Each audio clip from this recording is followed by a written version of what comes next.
Hello again.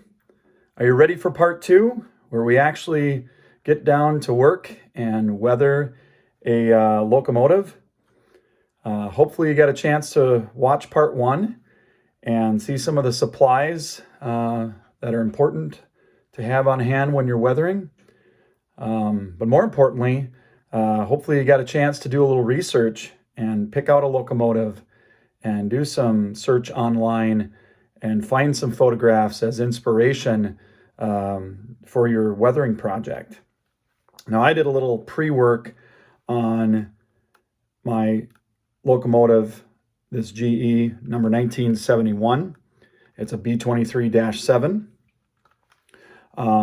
Because I didn't want this video to be 45 minutes long, I masked the locomotive and then I applied the liquid coating, the two liquid applications that I decided to use for this weathering project. So on any vents or grills, I applied some panel line accent color black as my base coat before I apply any chalk, so allow it to time to dry.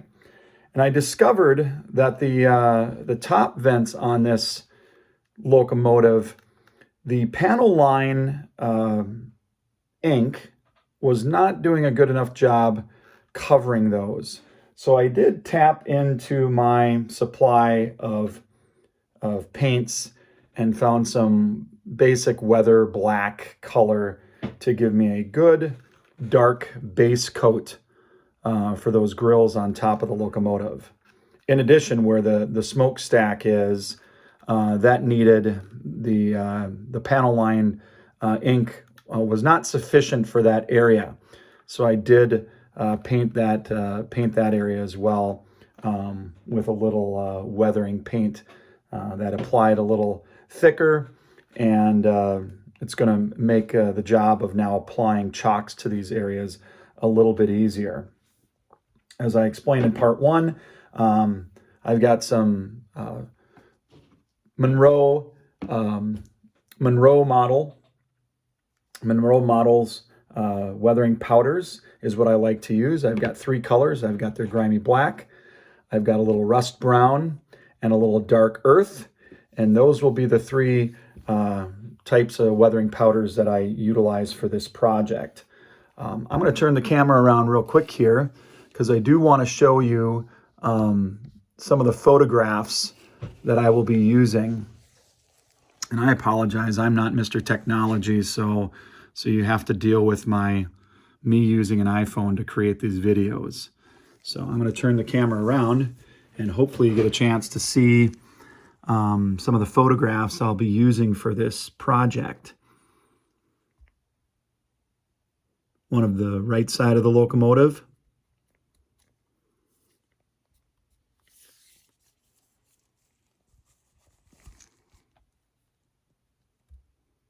Here's a great roof shot that shows the detail I was just referring to. The smokestack and the top grills. And I'll apologize as well. I don't always use the exact right terminology for things on locomotives or in railroading in general. That's a little bit of my novice nature, I guess. Another good shot of the right side of the locomotive, and you can see that this locomotive in general, and this photograph is, I believe, from 2012. Very light, very well-maintained locomotive. You can see some streaking on the gas tank. A little bit of the trucks. Not a great photograph of the trucks, but you get a little see some of the lighter dirt and grime on the ends of the locomotive. The darker, chalkier look of the side vents, and on the battery boxes here, these covers that are vented have a little bit of a grime to them as well. So great resource. Again, I can't stress that enough, that following prototype photographs is the very best way to give you confidence that what you're doing and how you're applying is going to be correct. One other thing I'm going to mention about weathering In most applications, and not all applications, but when you think of how dirt and grime or rain or anything that's going to spray onto the locomotive, how it flows, you'll have different effects. You can have a splattering effect, you can have a downward effect, but the reality is anything that's streaking on the locomotive would generally be applied or look right in a vertical application, not horizontal. So I would encourage you, as you're applying, whether it's paints or inks or chalk, to minimize how much you go side to side. Yes, there are applications where weathering a streak side to side behind a boxcar door as it wears over the side of the boxcar might be appropriate to put that type of horizontal type of line. But more often than not, when you see a weathering with a horizontal line, it doesn't somehow look right to the eye. At least it doesn't to mine. So what I would encourage you, that anytime you see an application, especially on areas like these vertical vent lines, that you always apply from top to bottom the chalk, or you can go up from down to up as well, but make sure you follow the lines. There will be situations like when I get to a little bit of a light rusty color applied to the roof of the locomotive, then I will be using sort of a rubbing technique, but that's because there's really no vertical lines on the roof, and most things or rust that sits on top of a roof will just lay flat on it. So a little bit of swirling motion with the chalk is not going to look out of place. But again, be very mindful of a technique like that. So what I'm going to show you here, and it's going to be a little difficult, and I apologize for that. Again, I don't have the best camera equipment in the world, but I'm going to take a little bit of this, I'm going to start with a little bit of this grimy black. And one other artistic thing you'll want to do is, and this it works with paints or chalk, is if you lay down, we're working on a sort of a red application. So I'm going to apply my darkest colors first. So I'm going to start with this grimy black. And I'm just going to very, very gently go up and down. And I'm working upside down, so it's kind of forcing me to pull it up even after I just got done telling you that going from top to bottom is probably the best. I just using the lid, there's enough little chalk residue in there that I'm just pushing my brush into the cap, and then I'm actually pulling some of it off. I don't want to go too heavy on the chalk, at least not until I get a little bit of a feel for how this is going to apply. And as I mentioned earlier, I did do a little taping around these vents so that I could create that distinction a little bit between the vents. So when I remove the tape, there'll be a little more of the red and the panels around the vents exposed. There is a lot of uniformity if you look at dust in these vents. You see it fairly evenly applied. So if you're going to go with a very dark coat, then go dark coat all the way across the board. And if you're going to go for a lighter coat, just do a little bit of a lighter coat.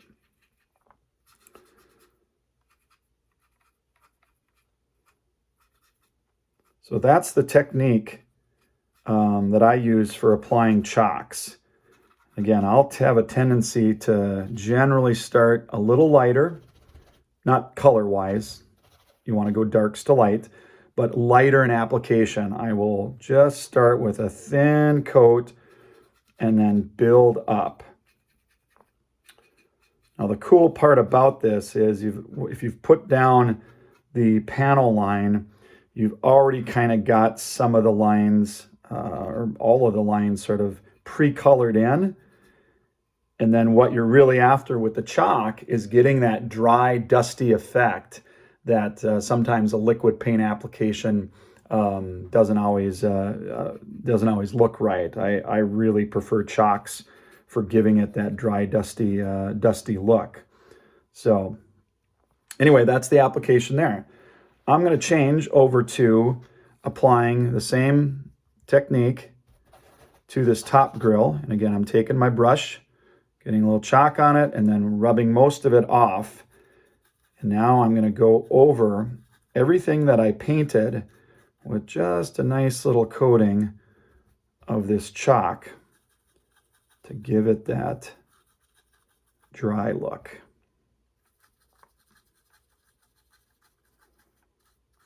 And here in Minnesota, as it's now turning to winter, we've been really lucky. We haven't had the extreme winter just yet, but it's coming.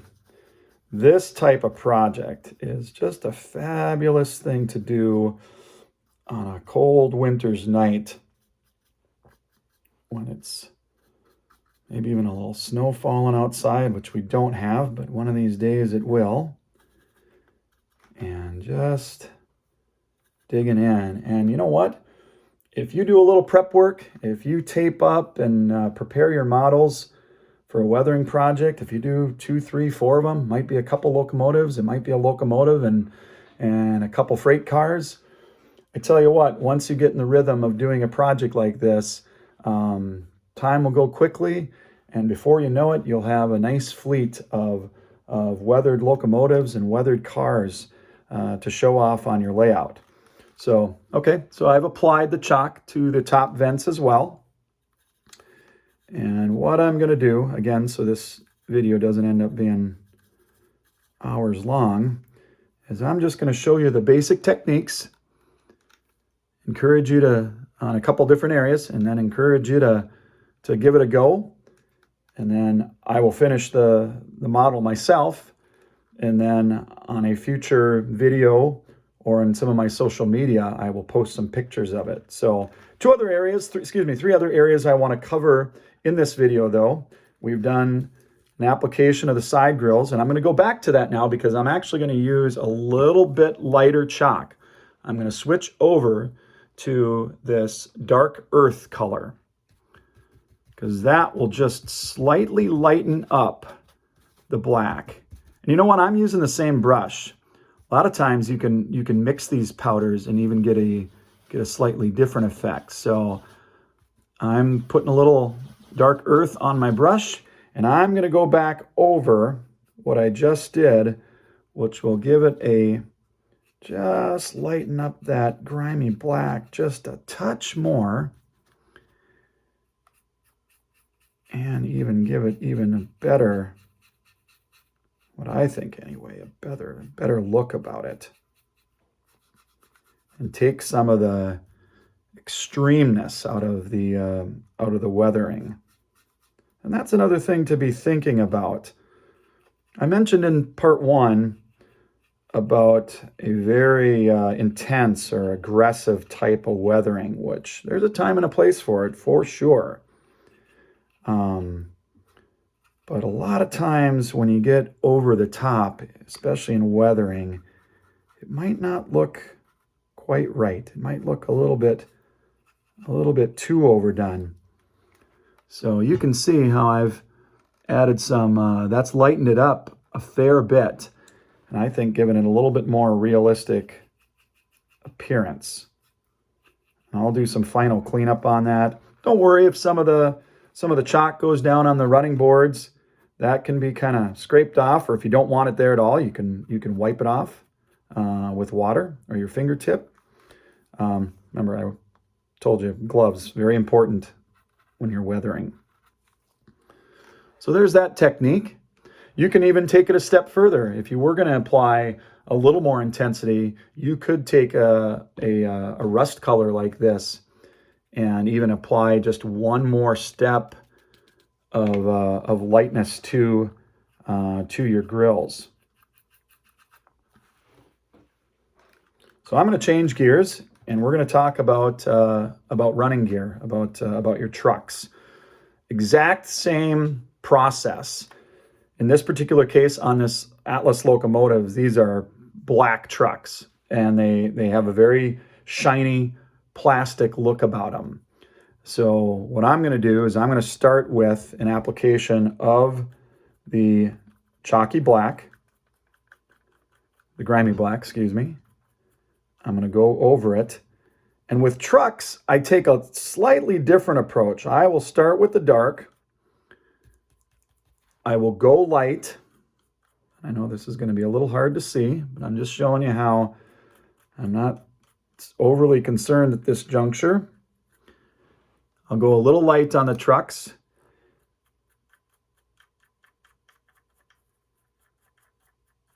I'll wipe some off in areas where maybe you've got a little more lubrication. I might at this point take the panel line, the accent color, put a little wet in there, kind of make it, give it some variety. Your trucks are what are closest to the ground on the rails, and they've got lubrication on them. They get all matter of, rain and liquid and grime and mud splattering up on them. So the trucks are going to be your opportunity really to play around with multiple techniques.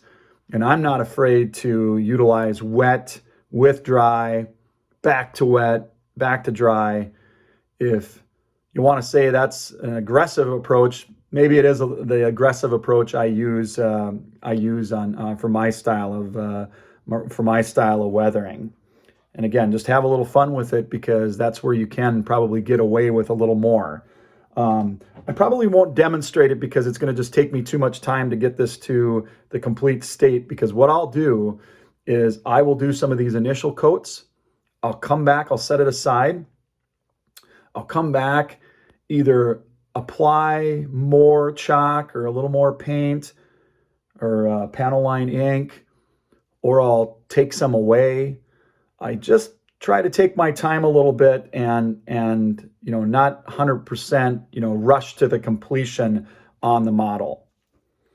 The last little thing I want to demonstrate for you is applying some slight coloration to the roof of your locomotive, or to the cab roof of the locomotive.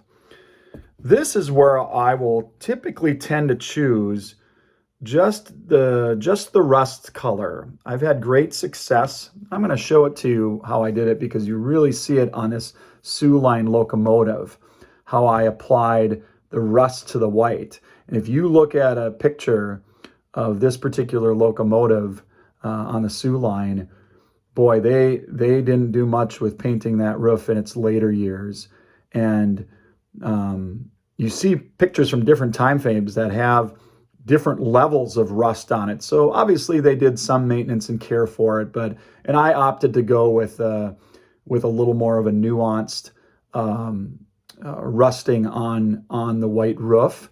It actually kind of looks like a campfire marshmallow. Kind of funny how that looks. That's sort of the effect. It looks like a marshmallow that's been slightly toasted on a campfire.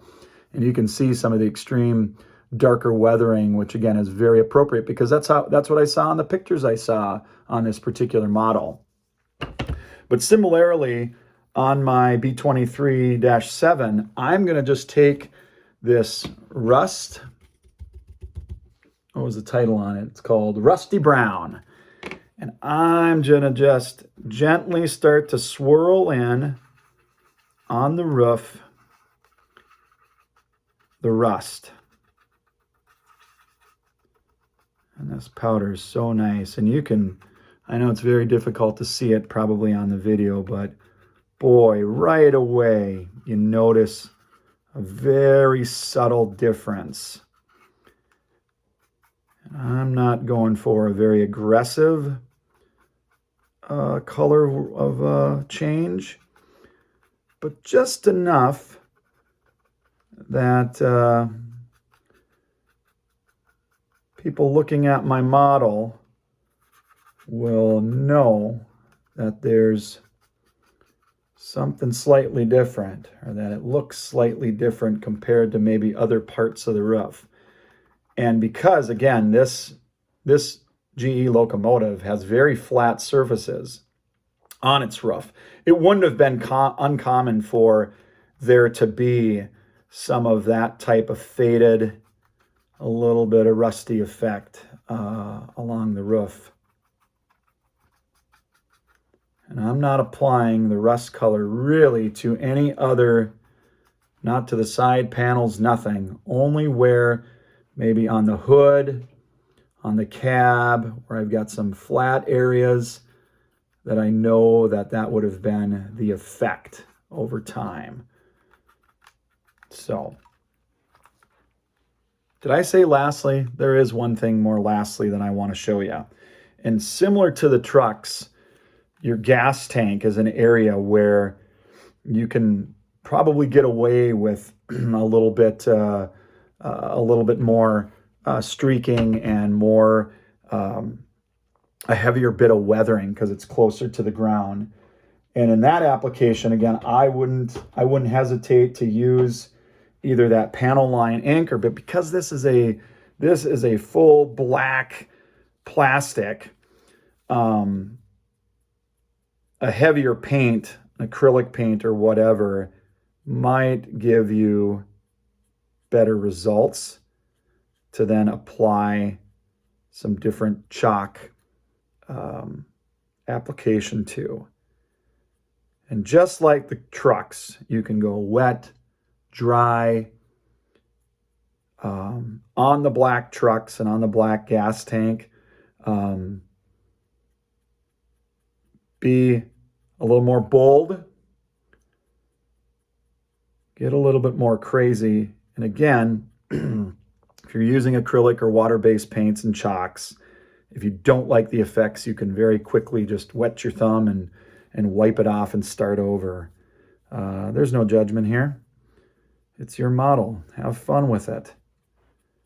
And what I'll typically do as well, because it is a little harder to see even the rust and the dust, the browns on this black, on the trucks and on the fuel tank, I will typically highlight or dry brush just an off-white, very, very light. And when I say dry brushing with white, don't let that scare you. The trick to that is to take just a little bit on your brush and wipe off as much as you can. And there's so many tutorials, and that's an old technique that people have been using for decades. But then just hit that tank. And I'll say it one more time. Anytime you're applying something that is a streak, it's not left to right, not horizontal, it's vertical, it's top down, especially when it comes to the dry brush technique. And if you're feeling a little bit uncomfortable because it's your $1 million loco, so to speak, your pride and joy that you would never want to admit to your wife that you spent all that money and then gunked it up with paint and chalk. If it's your pride and joy, just take your time. Have some fun, be subtle, use the techniques I'm sharing with you, and don't be afraid to share your results with your family. Take some pride in it. I told you yesterday, or on the part 1, that my first weathering efforts were taught to me by the books and the videos by Malcolm Furlow.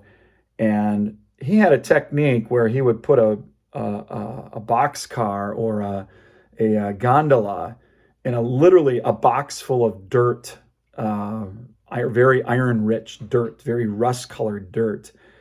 And I think I tried that technique twice, and because I was only like 13 years old at the time, believe me, the results were slightly catastrophic. And I never did go back to that technique. And Malcolm Furlow, like so many model railroaders, slightly controversial, but was a pure artist, a true artist, and creating a vision and creating an atmosphere that so many of us were inspired by and really enjoyed learning about. But his techniques are not for everybody. And I learned real quickly that if I was going to become, I don't want to say an expert, but if I was going to learn how to weather, I was going to have to go a little bit slower, a little bit more steady, not scratch up models in a box full of dirt, not make any scratches that are, left to right or horizontal, not have streaks running in all directions that looks highly unnatural. But I was going to take my time and have some fun in the process as well. So I really hope this was of value to you. There's 1,000 tutorials out there about weathering. If there was anything that you gleaned from my techniques and my encouragement, I'm really glad for it. What a fun hobby we have. And I really hope you take a chance. I hope my techniques and demonstrating them for you was helpful. And keep an eye out for future videos that I'm going to have. If you like what you saw, please like it and please subscribe. I know everybody's time and energy in watching videos. There's so much good stuff out there. But I do appreciate those of you that have come along for the ride with me on the Bonanza Valley and Western. And again, please leave comments or ask me questions if I wasn't clear on anything I was doing. So until next time, from the Bonanza Valley and Western, have a wonderful evening and happy weathering.